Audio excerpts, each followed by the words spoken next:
don't think I'm being bad. I think I'm a bad person. I just want them to market Albion and bring school around. It's not about a job. Okay. Albion is good. Right. Do you have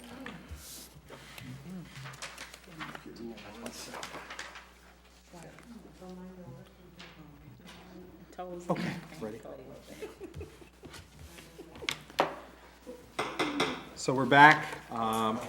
We're going to begin. Welcome to Albion again. Thank you. And we're going to begin questioning. Who had the last? You did. Okay. Forgot it. Councilman Barnes. Okay, sorry. Like to see you again, man, I really do. Please outline your reasons for wanting to be the next city manager of Albion.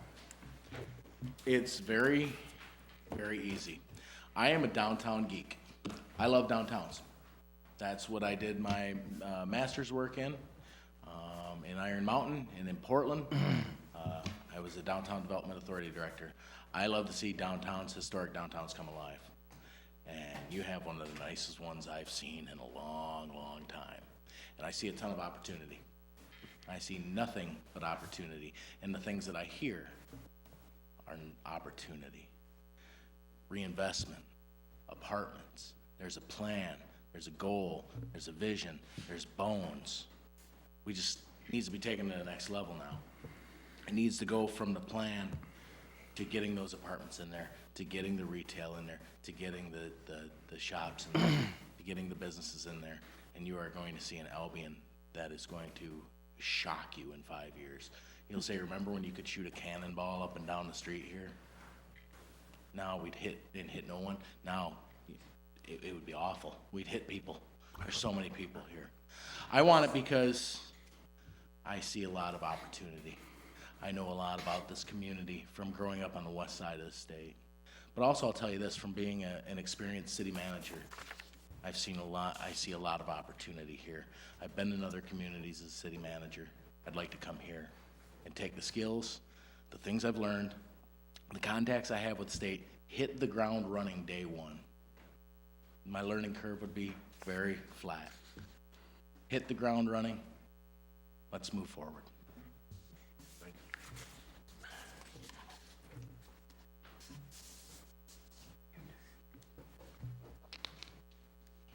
you. Hopefully that is the end of the interview. No, it's Mike. Did I? You're done, Patrick. Thanks so much. Yeah, thanks a lot, guys. Appreciate it. We're all hungry, want to go to lunch. Based on your research and understanding of the city, what do you believe are the most important opportunities and challenges for the city in the near term, and how would you approach them? Well, the opportunities, like I said, downtown is one of the biggest opportunities. Also, working to get, just from what I've read and from talking to different people after walking around downtown yesterday, it seems like there's I don't know how to put it, there's a difference of opinion on the role of the college in the community. It was described to me as the college is seen as the haves and everybody else is the have-nots. And the college is trying to push down our throat what they want in this city, and they don't want us to have a say. My thought is strengthen that relationship with the college. That's important. Whether you like them or not, really doesn't matter that much. It's an important driver for this community. It's automatically bringing people in, bringing recognition in.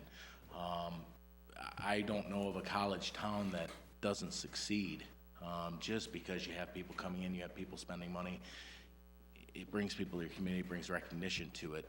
I went to Grand Valley State University, Allendale, Michigan. Allendale, Michigan was a sleepy little town when I was a kid. Now it's booming, now it's coming up, getting a lot of growth because of Grand Valley State University. Continue that partnership. But I think that's going to be a challenge, is having the foresight to work with people, to get people on board, say, okay, there's some things maybe we don't like. Let's talk about them. Let's figure out what they are. Let's work through them. That college is important. The residents are important. Marry those two together. I'll be completely honest with you. I don't care how good things get to my community. I just care that good things get to my community. And if that college is going to help provide, then I'm going to help them to help provide. I'm going to work with them. That's a challenge and an opportunity right there. Also, like I said, with any town, I don't care if it's Crystal Falls, I don't care if it's Portland, I don't care if it's Grand Rapids, I don't care if it's Detroit, I don't care if it's Albion, it's all the same. Building consensus. We're all pulling on I said this last night, we're all pulling on the rope in the same direction. We all want better things for Albion. Be cooperative, not competitive. If you want to succeed incrementally, be competitive. If you want to succeed exponentially, be cooperative. We need to pull on the rope in the same direction, in the same way, and move us forward. Getting people off of that expressway, getting them down here to live, work, play, shop. That's important.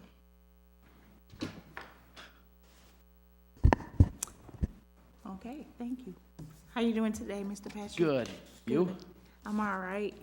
A little sleepy, but okay. If selected as the city manager, please tell us how you would approach building trust and respect of the employees and the community. Well, I'll tell you, as far as with the employees, what I've done in both of the communities, in both Portland and in Crystal Falls, basically talk with them. The first day I sat down with my department heads in Crystal Falls, and I said, let's go over everything. Let's go over everything that you guys do, and it basically took up a day. Let's over everything you need. I want to hear the good, the bad, the ugly, everything. Let's talk about it. And then I went down the next day, and I spoke to the employees at their coffee break. They take a half-hour coffee break in the morning. And I just posed a question to them. I said, tell me if I said I could give you 3 wishes, anything you want, tell me what you do, but it's got to be with the city and it can't be pay raises. Go. And I got new equipment. I got different working hours. I got better benefits, which I still thought was a pay raise, but I didn't argue.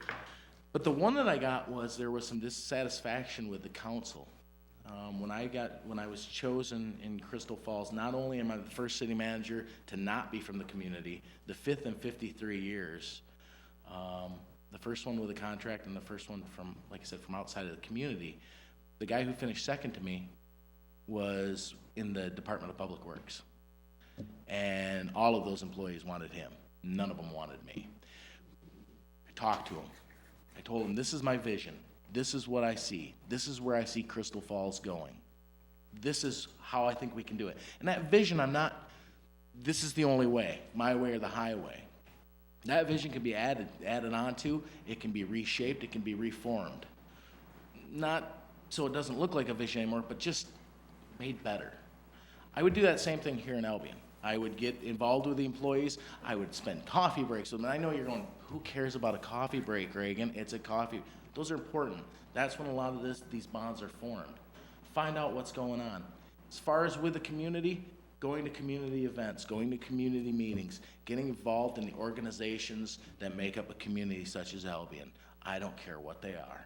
If they'll let me come and listen, and they'll let me come and talk, and they want to chew my ear, I'm there. Going to the grocery store, going to a football game, going to a basketball game, farmers markets, wherever. I'd be out on the street. If I'm your next city manager, if I'm fortunate enough to be your next city manager, you're going to say, does he ever go home? Because it doesn't look like he goes home. So, I mean, that's just being out there and being available, I think, are the most important things.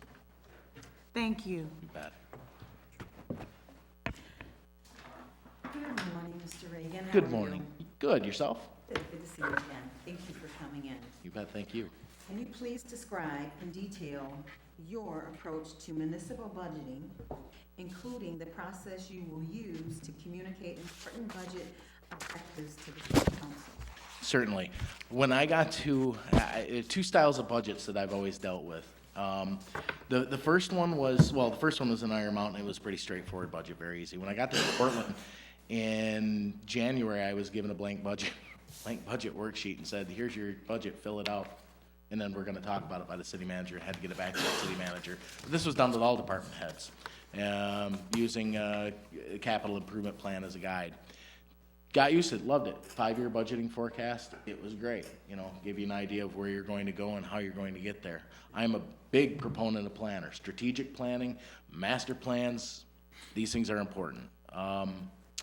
When I got to Crystal Falls, I pulled the department heads and I said, well, okay, you're going to be doing your budget.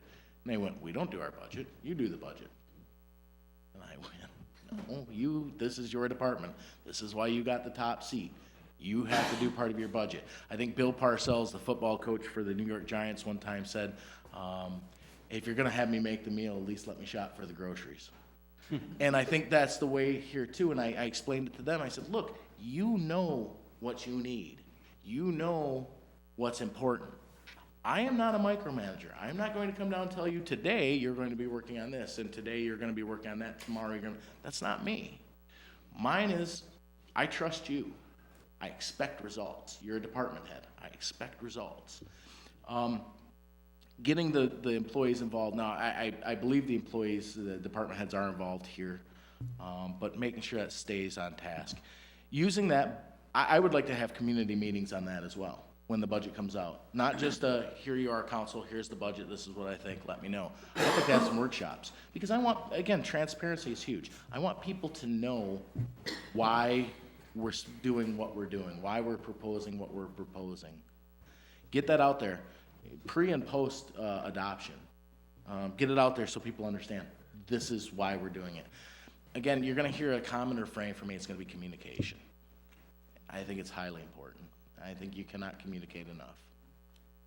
Thank you. You're welcome.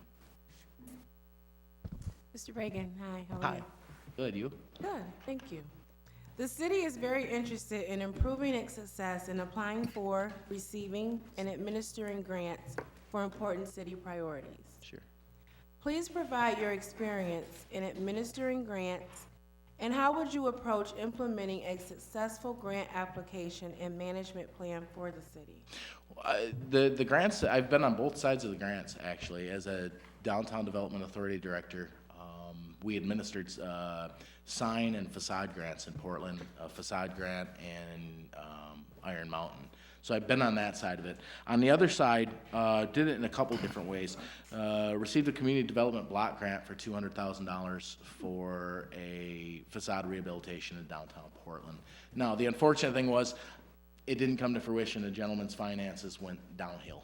And so we had everything signed, had everything ready to go, got to beginning of the bid process, and it fell right apart. It wasn't for lack of the state or lack of the city, it was for the gentleman just said, I can't create the jobs I need to create. So, such is life. We had a rental rehabilitation grant that we received in Portland. We created 20 loft apartments downtown. That was through MISTA, now it's through MEDC. But that was through MISTA, and we honestly used a third-party administrator out of Charlotte to administer that. Those are if you've ever done a community development block grant, especially with rental rehabilitation or facade rehabilitation, those are awfully involved. Awfully involved. Using a third-party administrator who can use a certain amount of the grant for administrative fees is the way to go. It's the smart way to go. It allows it to be opened up for the city manager or the DDA director or whomever to keep working. That's how I would suggest doing it with most grants, is using a third-party administrator, just because there's so many things that go on as being a city manager that to be completely bogged down would be very, very tough, to be honest with you. But I would highlight the different the different opportunities that we have here. One of the first things I did in Crystal Falls is I invited people from the MEDC, from MDOT, from DNR, from the Michigan Small Business Development Center, from Michigan Works. I invited them in, we talked. We talked about all the opportunities there are. When somebody comes in to me and says, hey, I'm thinking of starting a business, which I've had about a dozen of them, we talk about them, and I bring those people from the MEDC and the MISBDC and every place else, I bring them back in to talk to them. I got the experts at hand. I know who to ask. I know who to talk to. Let's make sure that the experts are brought in, and we go from there. I have no problem writing grant applications. I have no problem defending grant applications, but they're gonna be smart grant applications. One of my predecessors in Crystal Falls made a grant application for the rehabilitation of a building, didn't think it out, sunk the city into a $400,000 deficit. City had to go into deficit elimination. I refuse to go there. That's just not smart. Grants are great, grants are fine, we can go after them, I have no problem doing it, I enjoy the challenge. But they're gonna be done with some thought and with a lot of planning. Thank you. What do you consider as successful in the relationship between the city manager and the city council, and how will you facilitate a productive relationship with city council? Work hand in hand with city council. Right now, I am on the phone to my mayor and to city council members, I would say once a week, just giving them a basic update. These are the things that are going on. These are the things, I had this person come into my office and was upset with this, because I don't ever want my council to be caught off guard, and I don't want them to be embarrassed, and I don't want them to get cornered in the grocery store and said, you didn't do, and, meanwhile, you're standing there going, I was just trying to get some tomatoes, and this is what's happening to me. I don't want that. There will be weekly reports at a minimum to the council, and phone calls. My cell phone, it's funny, people talk about how, I work from 7 until 3:30. I don't work 7 to 3:30. I'm working 24/7. My phone is on me right now for Crystal Falls. It's on vibrate, but it's on. So if they call me, I'm still working. And that's the same way I'm here. I don't get a break. That's what comes with being at the top spot. You don't get a break, you gotta keep going. But when you have that attitude, the good things come to the community. When you never stop working, you never stop striving. That's when good things come to the community. That's what I see. That's, you got me all excited now. and a little scared that my phone might be going off. So, I see a lot of opportunity, but you have to be there. You have to be involved. Okay. What do you see as the city manager's role in communicating with the press and public, and how specifically do you plan to be successful in communicating with our community, so press and community? Sure, I look at it like this. As far as if there is a police issue, the chief of police is the go-to person. Every other issue in the city, dealing with city business, should go through the city manager. I have developed, throughout my career, great relationships with media. When I first stopped in Iron Mountain, I was DDA director. I had a weekly radio show on Frog Country FM. Don't ask me, I don't listen to it, but they were nice people. And we talk about downtown events, downtown happenings. You have written probably in the order of 500 press releases in my life. I use those a lot in Portland. I use those quite a bit. I think social media is huge. And I think, by the way, your social media, your Facebook page, very good. I found out a lot about that, very updated. I don't know if it's the city clerk that takes care of it or who it is, but he does. Well, if I am hired, it's the chief of police that'll be doing it. No, no, Scott, you do a fantastic job with it. A lot of information up there, done very, very well. But you treat every mic like it's a hot mic. You treat every mic like you're 60 Minutes, but you be honest. That's the end of the day. There it is. I'll give you that. I'm gonna be honest, and sometimes if you hire me, sometimes you're gonna be great. He's honest, and sometimes you're gonna be. I wish he wasn't so honest sometimes, but I'm gonna shoot you straight because you need to be shot straight. The residents need to be shot straight. Business owners, you don't need somebody playing games. And I'm not a game player. I don't have time for it, and frankly, it's tiring. Be open and honest with you in the media, so. And continue to foster that, and build relationships with local television, local radio, and local print. So, you're up. Yeah. Okay. Please describe the process you would utilize to recruit and select talented staff. with attention to making sure the candidate pool reflects the diversity of the community. Honestly, I would use contacts, the Michigan Municipal League, Michigan Works, local paper, local Facebook ads, use the city's website, any means necessary, anything that I can to get the word out. And honestly, I always want to find the best fit. I want to find the best person for the job. I'll always take experience over education, which is odd, but to me, experience means a lot. Education's great, sets a great foundation, no doubt. I'm talking to a guy who's got a master's degree, but a master's degree without any experience behind it is a nice little piece of paper that's theoretical. You give me somebody who's got some experience, who's got some miles under his shoes, and we've seen that. Those are the people that I'm looking for. I would open the opportunities up to anyone. Anyone. Choose from there.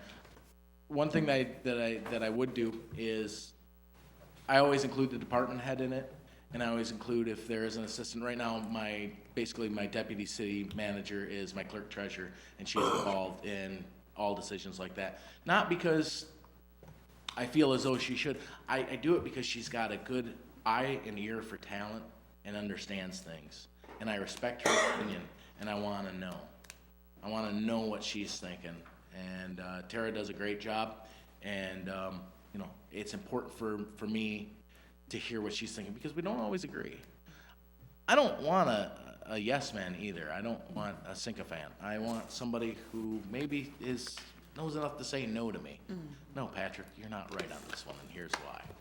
Good discussion always brings good results, in my opinion. Thank you. Please describe a situation you've handled where the community faced a contentious issue with strong diverging opinions, and what did you learn from this experience?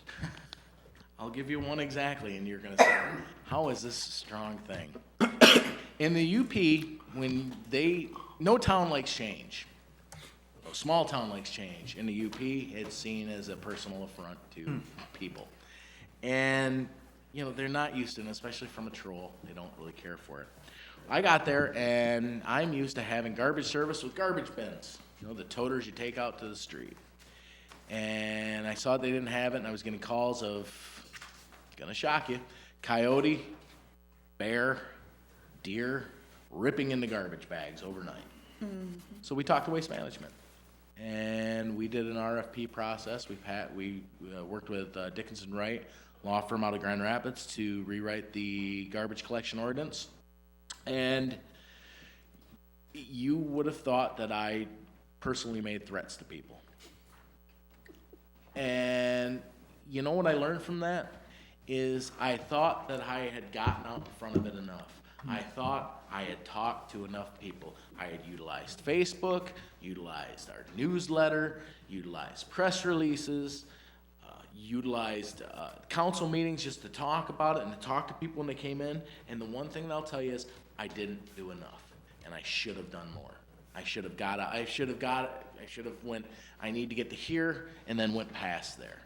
And that was a great lesson, because now people are accepting it. People are, it's only $12.25 for weekly service a month for that big cart, and right now I'm paying $2.60 for a tag. Well, let me do the math. Yeah, that's a great deal. How come you didn't say it to begin with? And I went, I probably should have. But I learned something, and I'll take that the rest of my career, regardless of where my next stop is, that get out even more. Think about it even more. And again, I know you'd love to hear something that's contentious, that's, people wanted to go nuts over. I haven't got that. Maybe I've been fortunate. Maybe I've been good. I don't know. But that was something for me where I had people coming to council meetings saying, maybe it's time we look for a different city manager, one that's from around here and understands. But I'm still there. So.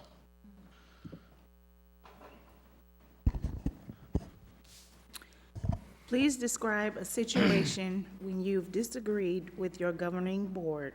How did you approach that difference of opinion and explain the final result of the situation? I haven't had too many. I've had this. One of the things that I do before if something is contentious, is I like to have some conversations with my council and talk to them. And say, you know, this is, probably the worst thing I had was when I first started, in Crystal Falls, they had a capital improvement plan, and it showed that there should be a new bucket truck purchased for, a new dump truck purchased for our electric department. And they had a very divided council, and the funny thing is that the people who wanted me up there, the three who wanted me up there, who voted for me to get that job, also didn't want any new capital equipment purchases. So I get the job, and about 2 months later, I'm telling them, well, I've inspected the truck. We need to get a new truck. Only to get a bunch of, in my office, we don't have the money. And I'm like, well, we do have the money for this, and this is necessary. Our job is to provide good services community. That truck, I know it's a dump truck for an electric department, you think, how do they go together? There's a lot of brushing of lines, a lot of earth moving that goes along with that. So I just talked to them, and I said, I realize what you're trying to do, and I realize you're nervous that the city's gonna go back into this hole that it came out of 7 years ago. It's not going to. We have this money set aside, it is there, it is fine. Still had the mayor vote against me. But, at the end of the day, with equipment purchases like that, with things like that, I come to the council, I say, this is my rationale. And in fact, I would come to you before we got in this room, and I'd say, this is my rationale, this is what I'm thinking, this is why it's necessary. And if we get here and you still say no, then it's no, then we move on. This isn't personal. I don't take any of this as personal. If I walk out of here and you say, that guy's a dummy, well, fine. At the end of the day, does it change my life any? Who knows? I don't take it personally. I take it as a challenge to get my message across. Thank you. You bet. I hope I got my message across.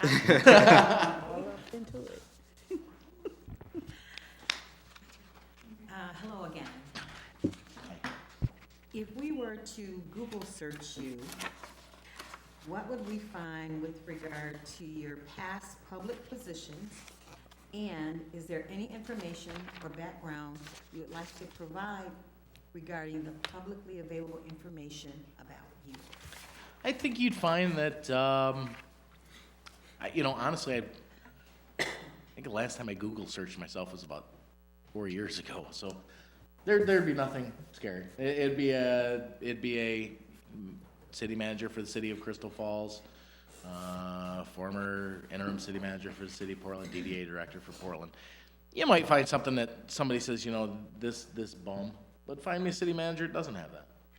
Every city manager has a detractor. You can't please everybody. And, that's just how it works. And there's a test that I do, and I told my employees, and they said, you come in early in the morning and you're in a good mood. When something lousy happened the night before at a council meeting, or it didn't go your way, or a gentleman that always shows up at a council meeting who says that I should be fired, every single council meeting.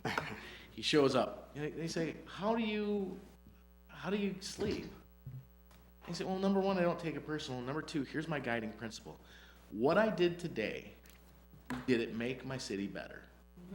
If it made my city better, and I did good, I sleep like a baby. If I'm tossing and turning at 1:30 in the morning, I screwed up somewhere, and I gotta fix it. It's a real simple barometer for me. As far as Google searching, I don't know. Went to Coopersville High School, Grand Valley. Talks a lot during interviews. I don't know. You could find anything, but I don't think you're gonna find anything bad. I'd be shocked. If you do, please let me know. Well, I haven't, but I may. Thank you. Community involvement is important to the city. Please describe how you would plan to personally become involved in the community. Well, I'd like to see what kind of volunteer opportunities there are. As a former Main Street manager, I led a crew of about 100 volunteers each year in Portland, running events. I really want to get involved in any downtown events that are going on. I want to lend my expertise to that. That's going to be my hobby. I don't watch TV anymore. I was one of those cord cutting people, so my Sundays are free up, seeing as the Lions are the Lions, so that makes it easy. Hey, watch it.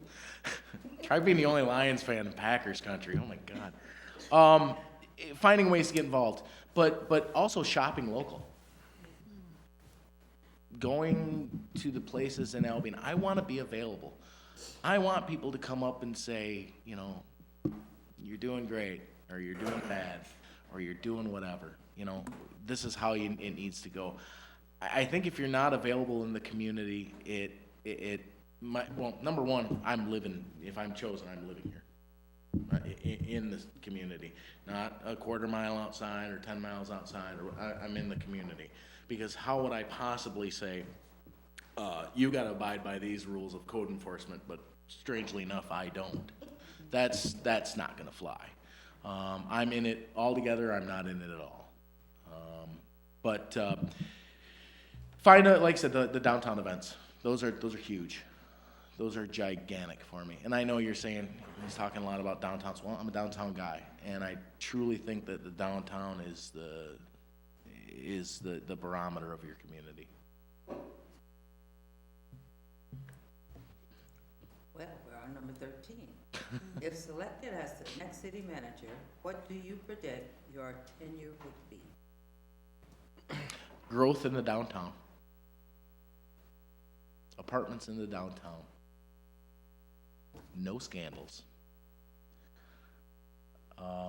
Whoever follows me will have to follow a high ethical standard.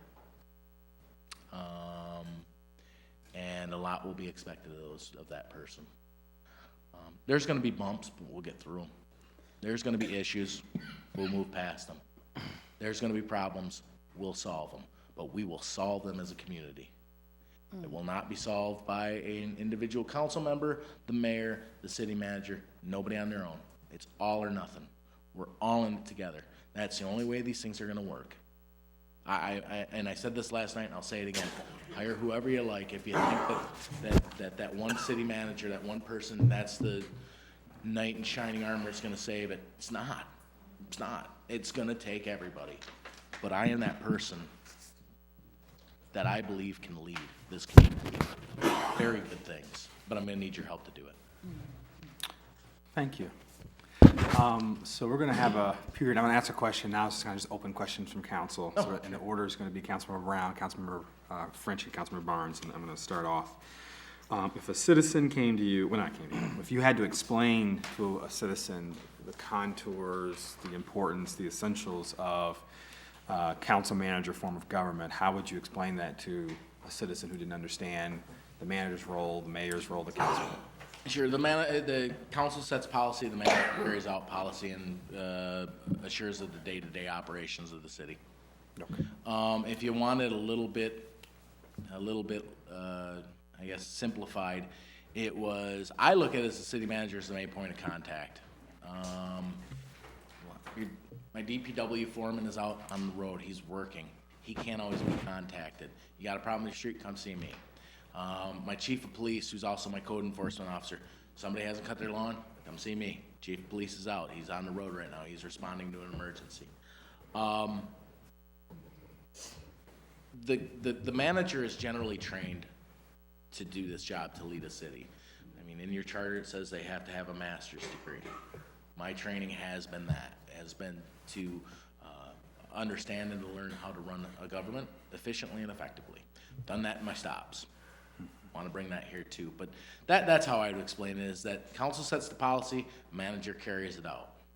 Okay. And, you know, anybody that ever wants to complain about my job, feel free to write a letter, feel free to come to a council meeting. They're open, I'd love to have you there, because everybody loves to hear the good stuff. Oh, Reagan, you're great. Oh, Reagan, you're fantastic.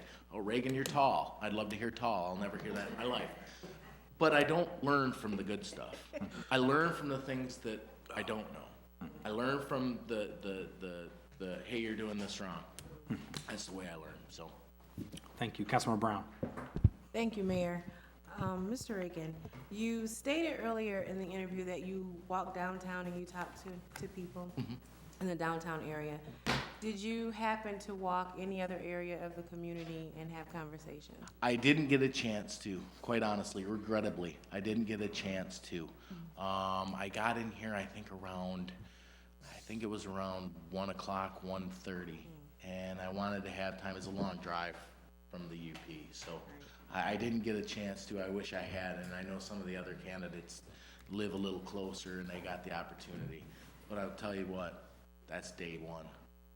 Okay, thank you. Getting out there and getting into those neighborhoods. Because like I said, again, harken back to it.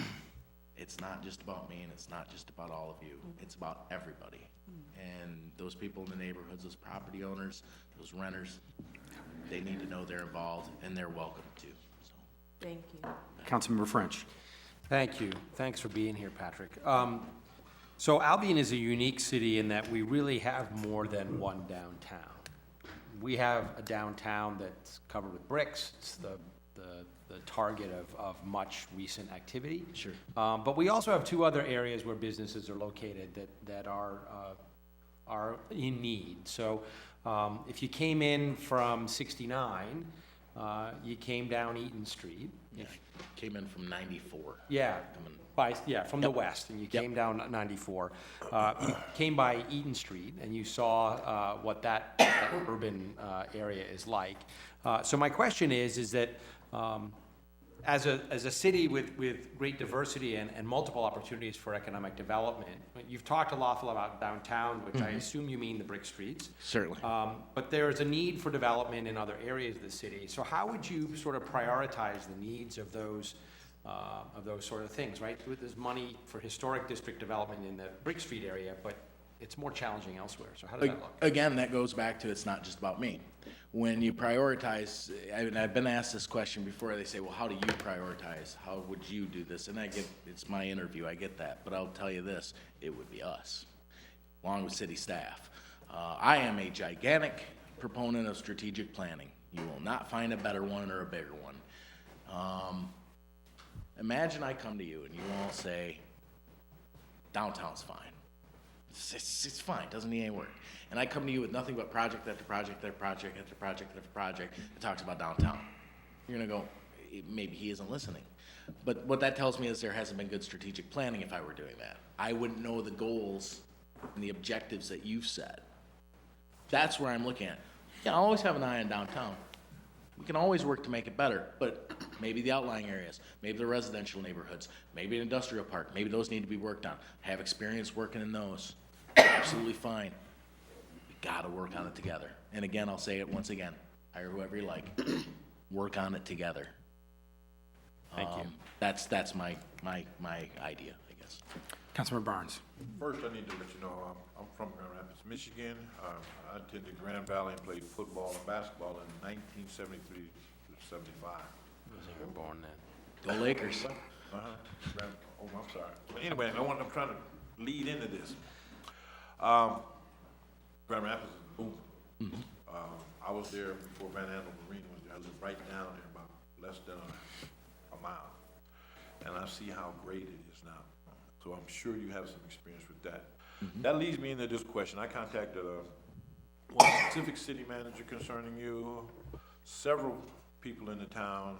I heard you last night. Chief Kip is really our acting city manager and acting deputy city manager because we don't have a deputy city manager. Sure. This is twofold. I want to know how well have you and Chief Kip gotten along in this very short time? And then, because I'm asking about your experience with public safety, that budget is more than 50% here. Streets, water, and sewer. What's your experience? I know you've been a city manager, but what experience? I went out to our wastewater treatment and took a full physical walkthrough the other day. And it's like, I want to know, how did you handle those situations? Sure. I'm gonna handle the second part first. If Chief doesn't have me in cuffs, so we must be kind of okay. Well, there it is. Well, thanks, guys. No, as far as water, wastewater, streets, it's been a challenge up in Crystal Falls. Like I said last night, our Act 51 revenue, which is basically what we use for our streets, we have 14 miles of major streets, 7 miles of local streets. We don't have a ton. Thank God they're bringing it up a little bit, but it's been a lot of, up in Crystal Falls historically, it's been a lot of mill and fills.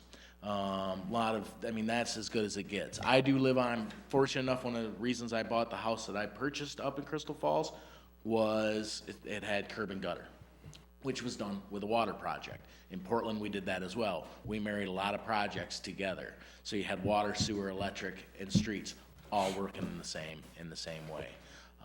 Right now in Crystal Falls, we have a $7.34 million improvement to our lagoons. We're using rural development funds.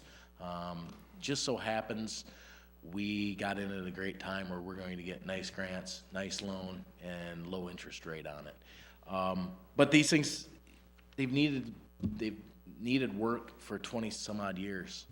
Like I said, it's a lagoon, and basically what happens is when the bad water comes in, goes from one cell to another cell to another cell to another cell, gets filtered, sludge gets pulled away, gets released back into the river. We have one cell that works, one cell that holds water. Cell 4 is lined with gravel. Gravel was not made to hold water. Never has been, never will be. It was made cheap, it was made quick, and it was made dirty. And I was told, look, this can last another 10 years. We're meeting what we need to meet from DEQ. It's a rapid infiltration system, fine, and I said, no, this has been kicked down the line long enough. We need to tinkle or get off the pot. How many other people use tinkle in the interview? But we need to do something.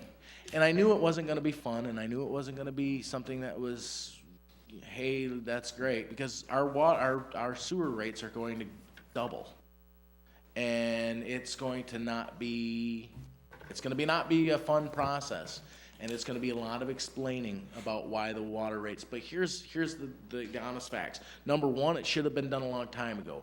Crystal Falls historically doesn't like to raise rates. They like to hang their hat on, well, we're not raising rates. Well, the problem is you're not keeping up with the Joneses. In Portland, we had 2% every year by ordinance. It went up 2%, regardless. And the reason you do that is because your costs always go up. So you got to make sure that those rates go up. Hey, it's great to have low rates, fantastic, but at what cost? Do you want the sticker shock in 20 years when you have to do work? I mean, when suddenly you're saying, well, you're paying, $35, $40 for 5,000 gallons. Guess what? Now you're paying 65 when you could have incrementally brought that up. That will upset people. Be fair, be honest, be consistent. As far as water in Crystal Falls, we purchase our water from Crystal Falls Township, and we have a very new system. In Portland, we had well fields. I was on the wellhead protection team. I've dealt with all of it, but you have experts in your community that can help guide you and help you make good decisions as a city manager, as a city council. It's important to listen to them. Also, you have good engineers. I've worked with engineers, Fleece and Vandenbrink, Coleman Engineering, GEI. I've worked with them all. I've relied on Fleece and Vandenbrink quite a bit, so I'm sorry. So I guess another question I have, and it meshes well with your comments about the garbage situation in your current community. So we, a couple of years ago, implemented a single hauler. Before that, residents could choose which one they wanted to use, and it's been received differently by different people. But my question to you is, you mentioned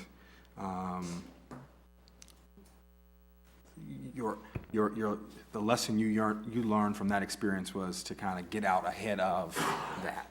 And so can you speak to a little bit more in depth or more examples about how do you deal with, because you're professionally trained. A number of us on council have been here for a number of years. So, there's certain people, you're close to the city, you kind of know how things operate. But how do you deal with leading change in an environment where even those who might be in opposition might be uninformed, right? And they might spread misinformation. How have you confronted that? How do you deal with that? And we've had that. And with that same, there's a companion thing with garbage, and you're gonna go, how's this companion? But we have a golf course up there, which is pretty derided by a big segment of the population in Crystal Falls, because we do an annual transfer of funds from general fund over to the golf course to make it solid. Obviously can't end in the red, so to make it end in the black, we transfer funds. And I've had two people that, said via Facebook that we're transferring hundreds of thousands of that. I'm like, no, that's not what's going on. I talked to those people. Got involved in Facebook too. I try not to get deeply involved, but if I see an obvious flaw, I'll say, here's the actual understanding. I'll use the city's Facebook page to say, this is what's actually happening. What we have as far as the garbage up in Crystal Falls, so we're having single haulers. Well, Waste Management is coming in. They got the contract. We have a choice between the toters and between two size bags, because we have our median age in Crystal Falls is 47.5. Median age in state of Michigan is 34.5. We've got an older population. We got a lot of people that are snowbirds. We got a lot of people that don't produce enough trash to fill up a toter, give them 2 months and they won't fill it up. So we wanted to give them options. It was important to council to give them options. So we also have people that have dumpsters in their neighborhood, large dumpsters. And we said, you can keep those dumpsters. That's fine. The toters come in, we have bags. And I know it sounds like, well, you're trying to make it for everybody. But here's the goal, and I've told people this at council meetings, and I'll tell you the same thing, is that eventually those dumpsters are gonna go away, because they're gonna find out that the toters at $12.25 a month for weekly pickup are more cost effective. My chief of police is one that has a dumpster. He and his kids, he's already getting rid of it. And he was the one who told me, I'm not getting rid of mine. Fine, I bet you do. And I did tell him that, I bet you do. And he's getting rid of it, he's going to that. It's trying to understand to see down the line where it's going to go. You're always gonna have people that are going to spread false information. You're always gonna have people that don't have anything better to do, and maybe, stamp collecting or model car building would be a better hobby, but they're not gonna take it up. It happens. Comes with the job, comes with the job. We all know it. Politely, respectfully, and honestly, tell them that this is how it is. And they're gonna disagree with you. And you just tell them how it is. Was it, you can lead a horse to water, you can't make him drink. All I can do is what I can do. But again, I think if you're honest and you're transparent, I've seen very little of that in Crystal Falls. And I guess there used to be a lot of it before I got there. I've seen very little of it. And I think that's a testament to me, with the exception of the trash, which I think I could have done better on, getting out in front of things, getting out in the community and talking. I haven't had a lot of issues, so. Okay. Councilmember Lawler, Councilmember Spicer. Thank you, Mayor.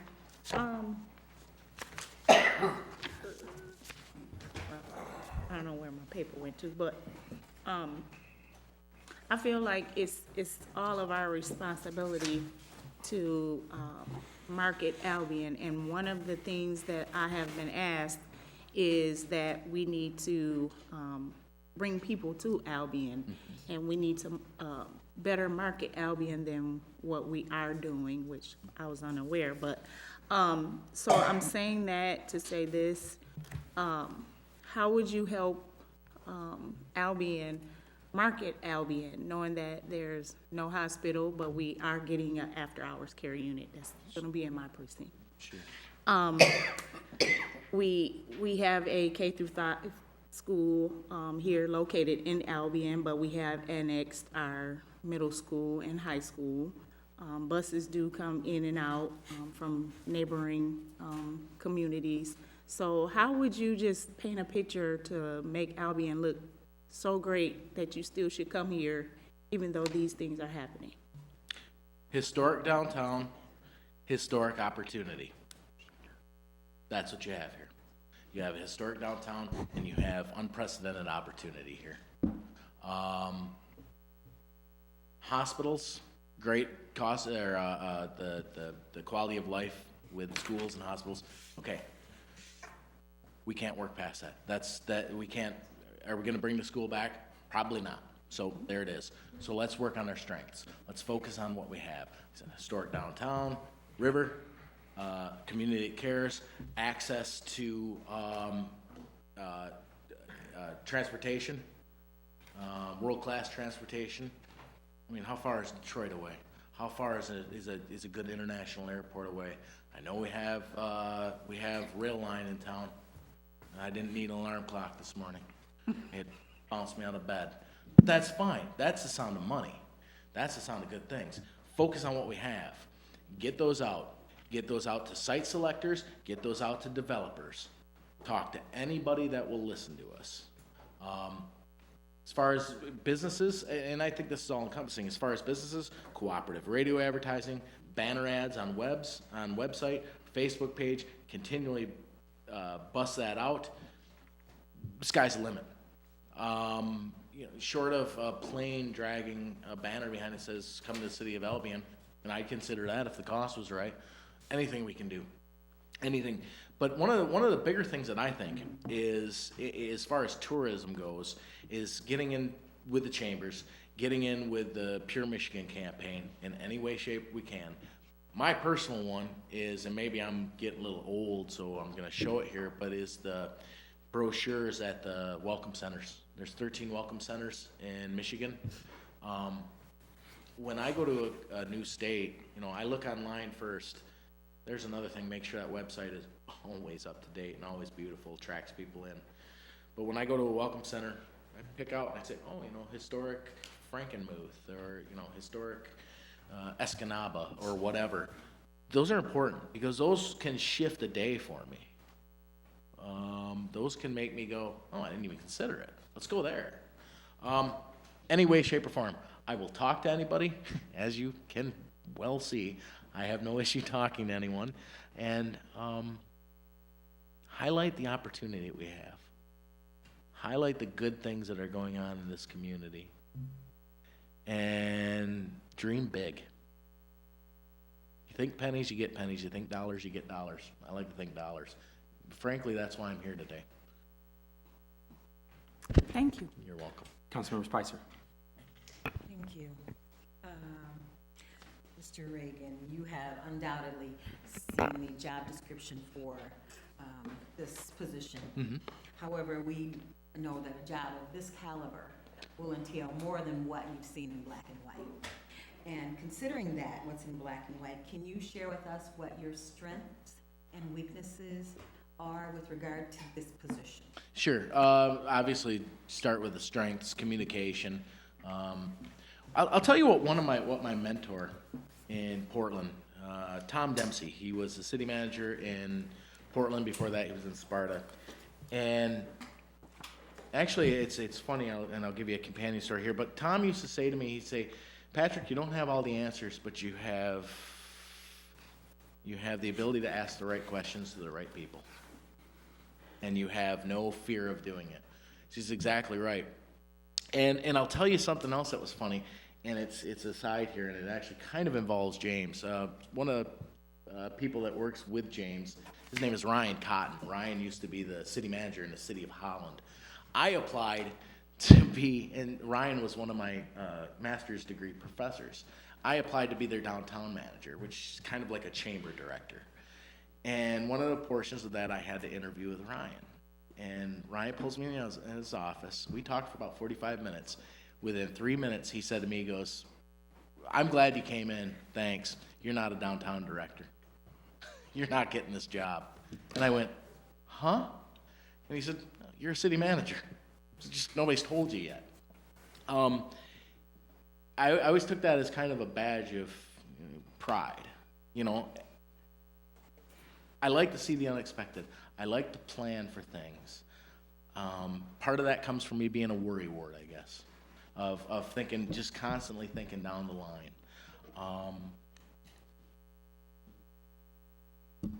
Asking the right questions, knowing the right people to talk to, building the right network.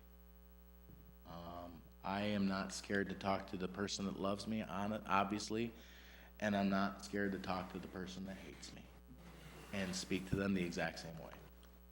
Openly, honestly, respectfully. Find out how we can make the community better. Ask the questions that need to be asked. I don't know how much time, I have one last question unless there's another, Councilmember Barnes. So, so one question that, just from our experience, and since you've been a city manager, maybe you can speak to. There are times when, for example, Albion decided to offer licenses for the 5 medical marijuana categories. And so that, working that out happens over a period of time. So that's something that the council and the public are not going to be caught off guard with. It's happening over time. There are other times where, when I was a council member, we had a situation where the salt spread on the back of a truck broke in the middle of a storm, and there was an emergency purchase there, and it came back to us. So those emergencies happen.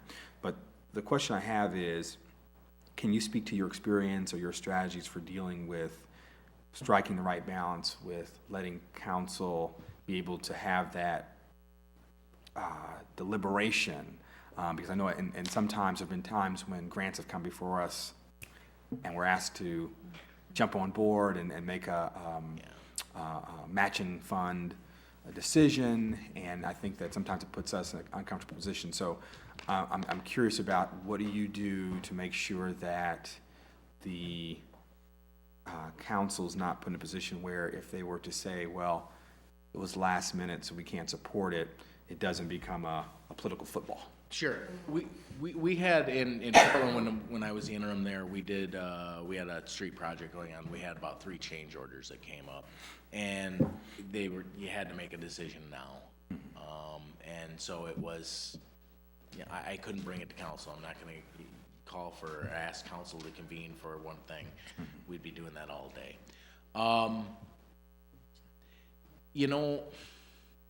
And I hope I'm not stepping on anybody's toes. I'm trying not to. In my mind, if I'm bringing a grant opportunity to you last second and say, here, you gotta vote yay or nay, I wasn't doing my job.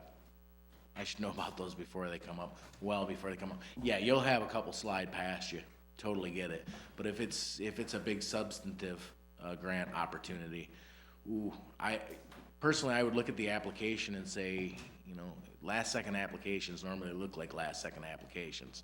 I don't like putting things in like that. I don't like looking slipshod. I want it to be the best. I'm highly competitive. I will tell you that. I'm a competitive individual, and I don't like cutting corners. That normally leads to trouble. Like I said, you'll have every now and again change orders with projects. You might have some grants that come in, but if you have good strategic planning and you know what you want to get, you know where you want to get to, and you know how you want to get there, those grants should be known about well before. Well before. Okay, well, what we want to do this year is we want to work on rehabbing these 3 buildings as the city. That's top of the list for goals. So I know that. So I'm constantly searching and seeing the Michigan Municipal League's listserv, or speaking with the MEDC. I'm constantly seeing these. These should be brought to you well in advance. In fact, I will tell you this, that my council, both in Portland and in Crystal Falls, I would say 97% of the time, they knew that council meeting, they knew exactly what was gonna happen before it happened. My manager reports are detailed and, like my interview answers, long-winded. But I want you to know, I don't want you to be caught off guard. I don't want you to go, well, I didn't even think of that, I didn't know that, nobody told me that. I'll give you pros and cons in my manager's reports. I will call you and tell you this, okay, this is what I'm thinking, I just want you to know this is what could happen. I don't ever want you to be surprised, and I don't ever want you to be embarrassed, and I don't think any city manager worth their salt should. Thank you. Councilmember Barnes. Well, I'm embarrassed to say that I don't know what the identity of this town is that I live in, and I'm a city councilman. Sometimes I wonder, do I live in a college town? Do I live in a bed and breakfast town? Do I live in a retirement town? But I definitely know I'm in a town that's very progressive, and in the future, it's gonna be booming like Grand Rapids, Detroit, and Ann Arbor. My question to you concerning that, you're an outsider who just came in. what was the identity of the town of Albion that you saw, and what identity can you take us to? I'll go you one better, council member. Growing up, I knew Albion as a college town. That's, as an outsider, that's what I knew Albion as. I knew of the college. What I saw when I came in was, okay, cards are on the table. What I knew was from reading a lot in booth newspapers, the Sit Pat, the Battle Creek Enquirer, those things. That's what I knew. And so I didn't know what to expect here when I drove into town. And I saw a town, like I said, full of opportunity, but I saw quaint little homes. I saw nice places. I saw a town that seems to care. Where can I take you to? Where do we want to go? I mean, it's got to be a shared vision. This town will not be Grand Rapids. You are never going to have 100 and some odd thousand people. It won't happen. But what you can have is you can have the Grand Rapids feel. You can have the growth, the energy, and the wanting to get there. It looked like you had another question, sir. Identity, bed and breakfast, retirement town. Or Why town can't- now. I mean, what did you see? I understand, I got your question, but I'm What- just making. Well, I think, thank you, because I got to Well, I follow up. actually, if I may, Mayor Brown, I would like to continue answering if I could, if Okay. I have a minute. Okay. And first, Councilmember Barnes, I apologize. I skipped out one of your questions I didn't answer. Chief Kip and I have gotten along very well. We had a conversation for about a half hour yesterday. I don't see why you can't have them all. I don't see why that can't be all encompassing. I don't know why you have to be pinned down to one. I think you have the opportunity to celebrate everything that you have. Be a community of opportunity. And I would hate to think that it's only the college, it's college or nothing, or it's bed and breakfast or nothing, or it's downtown or nothing. I think you can have it all, and I think it should all be celebrated. Thank you so much. We appreciate your time, and best of luck. Thank you. Thank you. Yeah, so we're gonna stay, you can stay seated 1 second for the council. Well, do you wanna? Yeah, we can go for 3 minutes. Okay, just okay. So we come back together. Okay. Hold on 1 second, I'll be right up. Oh, okay.